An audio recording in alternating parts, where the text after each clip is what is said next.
زندگی میں کبھی بھی کسی شخص کے ساتھ بھی تعلق لالچ کا نہ بنائیں، ورنہ آپ ٹوٹ کے بکھر جائیں گے۔ سامنے والے کا کچھ نہیں بگڑے گا، آپ ٹوٹ کے بکھریں گے، اور رزلٹ کی امید کبھی نہ رکھیں۔ وفا ہوتی دو طرفہ ہے پر کرنی یک طرفہ چاہیے، یاد رکھ لیں۔ وفا ہوتی دو طرفہ ہے، کرنی یک طرفہ چاہیے۔ جو کہتا ہے نا سامنے والا کرے گا تو میں کروں گا، وہ بھی کچا ہے، وہ کمزور ہے، وہ ابھی پکا نہیں ہوا۔ وفا کرنی یک طرفہ چاہیے، تو کر، سامنے والا نہیں کرتا تو نہ کرے۔ تو اپنی طرف دیکھنا، سامنے والے کو چھوڑ، وہ نہیں کرتا تو نہ کرے، اس کا اپنا۔ حضرت امام احمد بن حنبل رحمت اللہ تعالی علیہ، یہ وفا کے عنوان میں بڑی اہم بات ہے اگر آپ کو سمجھ آئے تو۔ امام احمد بن حنبل رحمت اللہ تعالی علیہ جھیل کے کنارے، ندی کے کنارے وضو کر رہے تھے۔ ایک بچھو ساتھ ساتھ چل رہا تھا، وہ چلتے چلتے پانی میں گر گیا۔ امام احمد بن حنبل نے ہاتھ رکھا، بچھو کو باہر نکالا۔ جب باہر نکالا تو اس نے ڈانگ مارا۔ جس کی طبیعت میں ڈانگ ہوگا تو وہ ڈانگ ہی مارے گا، کے پاس ہے ہی اور کوئی نہیں تو وہ کرے کیا، وہ مجبور ہے۔ اس نے ڈانگ مارا، امام صاحب نے باہر رکھا۔ بھیگا ہوا بچھو آپ نے دیکھا ہو، جب ندی کنارے چلتا ہے تو پھر گر جاتا ہے۔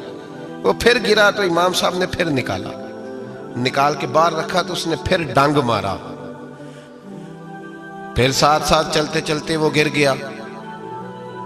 کئی دفعہ ایسے ہوا، کئی دفعہ امام صاحب نے نکالا۔ ایک شخص قریب کھڑا دیکھ رہا تھا، وہ کہنے لگا حضور بس کریں، آپ نکالتے ہیں وہ ڈانگ مارتا ہے، چھوڑ دیں۔ آپ فرمانے لگے اچھا بھائی، بڑا تو عجیب مشورہ دے رہا ہے۔ وہ اپنی بری عادت پہ ڈٹ گیا ہے تو میں اچھی عادت ہی چھوڑ دوں؟ وہ بری نہیں چھوڑ رہا، ڈٹ گیا ہے، بار بار ڈانگ مارتا ہے تو میں اچھی چھوڑ دوں؟ آپ اپنی طرف دیکھیں گے، ہماری طرف سے کوئی کمی نہیں آنی چاہیے۔ سامنا والے جانے، اس کا کام جانے۔ وفا کا رشتہ مضبوط رکھیں، دوستی کا تعلق مضبوط۔ میاں صاحب نے کہا چنگی مندی سجنا کولو 100 واری ہو جاتی، کتنی واری؟ پکی گل ہے نا جی، کتنی واری؟ میاں صاحب نے کہا 100 واری۔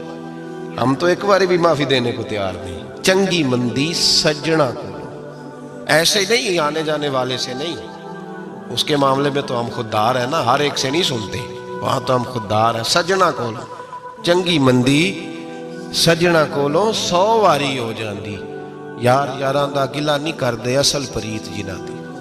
دنیا میں وفا ختم نہیں ہوئی، پر ہم نے وفا کا رشتہ ہی نہیں بنایا، ہم نے تعلق ہی نہیں بنایا، وفا کا تعلق ہی نہیں بنایا۔ میرے شیخ سے کسی نے پوچھا تو حضور آپ ہاتھوں میں ہاتھ لے کے بیعت کرتے ہیں؟ تو آپ فرمانے لگے وہ تو ادا ہے نا، وہ سنت ہے، لیے تو ہاتھوں میں ہاتھ ہی ہوتے ہیں، لیکن فرمایا جب کسی کو سامنے بٹھاتے ہیں تو اصل بات ہی ہوتی ہے کہ ہم دلوں میں دل لے کے بیعت کر رہے ہیں، ہم دلوں کو دلوں سے باندھ رہے ہیں، اور یہ وہ رشتہ ہے جو قبر کی دیوار کے اندر جا کے بھی دوبارہ کھلتا نہیں، یہ قائم ہی رہتا ہے۔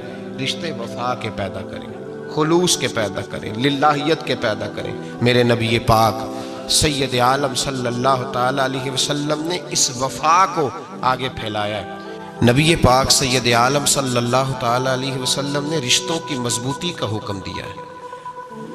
عرض کی یا رسول اللہ صلی اللہ علیہ وسلم، صحابی نے پوچھا حضور مجھے سب سے زیادہ کس صدقے کا ثواب ملے گا؟ ترغیب و ترہیب میں حدیث موجود ہے، حضور کس صدقے کا ثواب سب سے زیادہ ہے؟ تو اللہ کے رسول نے فرمایا تیرا رشتہ دار ہو، تجھ سے ناراض ہو اور ضرورت مند ہو، تجھ سے ناراض ہو ضرورت مند ہو، تیرا اپنا، اس کو تو اگر صدقہ دے گا تو اللہ تجھے سب سے زیادہ اجر عطا فرمائے گا۔ رشتوں کو نبھانے کے لیے جن ضرورتوں کی ضرورت ہوتی ہے، جن حاجتوں کی، ہم جو رشتے بناتے ہیں نا، ہمارے رشتے ہیں ضرورت کے، لالچ کے۔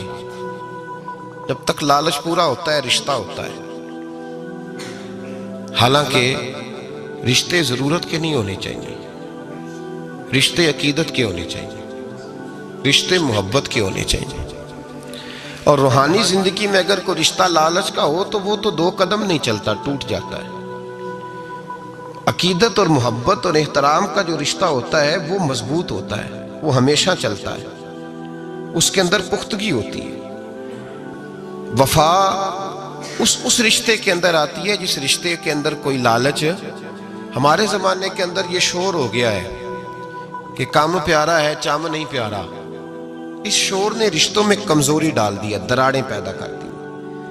ہم لوگوں کو پیار ہو گیا ہے سامنے والا کتنا، اور جب تک ہمارے کام کا کوئی شخص رہتا ہے تب تک ہمارا تعلق بھی رہتا ہے، اور جب وہ ہمارے کام کا نہیں ہوتا تب تک ہمارا اس کے ساتھ تعلق ٹوٹ جاتا ہے۔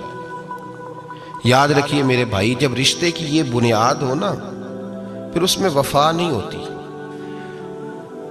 پھر اس میں وفا، آپ کہتے ہیں سامنے والا وفا نہیں کر رہا، تو بھائی وفا کی بنیاد ہی نہیں تھی، یہ رشتہ یہ بنیاد نہیں تھا، وفا کی بنیاد نہیں۔ اللہ تبارک و تعالیٰ نے قرآن مجید میں صحابہ کی دو قسمیں بیان کی اور فرمایا دونوں کے ساتھ میرا وعدہ ہے کہ میں دونوں کے ساتھ اچھا سلوک کروں گا۔ یہ سارے ستارے ہیں، پر قسمیں دو ہیں، قسمیں دو، قبل الفتح اور بعد الفتح۔ ایک قسم وہ ہے جو فتح مکہ سے پہلے کلمہ پڑھ کے مسلمان ہوئی، ان لوگوں کی درجہ اللہ کی بارگاہ میں زیادہ ہے جو فتح مکہ کے بعد مسلمان ہوئے، اگرچہ وعدہ ان کے ساتھ بھی رب کریم کا ہے، سارے ستارے ہیں، سارے عظمت والے، لیکن چونکہ فتح کے بعد آئے تو ان کا وہ والا درجہ، ان کا درجہ زیادہ ہے جنہوں نے اسلام کی غربتوں سے پیار کیا، جنہوں نے بھوک سے پیار کیا، جنہوں نے بدر کی تنہائیوں سے پیار کیا، جنہوں نے احد کے پتھروں سے پیار کیا، ان کا درجہ شریعت میں زیادہ ہے۔ اگر آپ تعلق رکھتے ہیں نا، یاد رکھیں اتنی دیر کے جتنی دیر کام چلتا ہے، جتنی دیر ہمارا کسی دوست کے ساتھ تعلق ہے، تو یہ رشتہ کمزور ہے، اس میں وفا نہیں ہوگی اور کسی نہ کسی جگہ پہ ٹوٹ جائے گا، کسی نہ کسی جگہ پہ آ کے ختم ہو جائے گا۔ صوفیاء یہ کہتے ہیں کہ اولاد کے ساتھ بھی اس تمنا کا رشتہ نہ رکھو کہ وہ میری وفادار ہوگی اور میری وہ کل کو خدمت کرے گی۔ کمیٹی نہ ڈالو کہ یہ بچے ہیں تو بڑے ہوں گے تو میں آرام سے بیٹھوں گا تو میری پینشن لگ جائے گی، یہ روٹی کما کے لائیں گے، یہ تو کمیٹی ہے، اولاد تو نہ ہوئی، کمیٹی نہ ڈالو، چھوڑو اس چکر کو۔ اولاد فرما بردار اگر ہوگی تو اپنے فائدے کے لیے ہوگی،